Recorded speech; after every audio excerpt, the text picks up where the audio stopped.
ilahi çağrı tam yeri ağrıncaya kadar devam eder.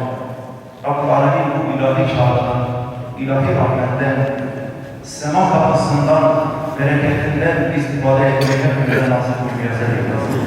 Aleyhisselatü Vesselam bütün pazartesileri, perşembeleri oruç tutardı. Her ayın ilk başından 3 gün, ortasından 3 gün, sonundan 3 gün oruç tutardı.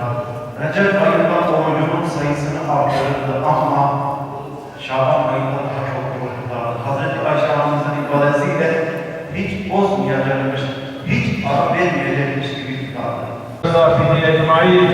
Allahümme Rabbena ya Rabbena tegabbel minna inneke entes semi'ul alim ve tub aleyna ya Mevlana inneke entet tevvabur rahim vehdini vehdina ve vaffikna ilal hakkı ve ila tariqi müstakim bi bereketi Kur'anil azim ve bi hurmeti men arsaltehu rahmeten lil alemin. Olsun da varsın, bizlere rahmetinle tecelli eyle, merhametinle tecelli eyle, elimizi boş söndürme ya Rabbi.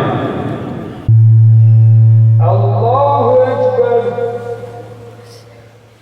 Allahu Ekber.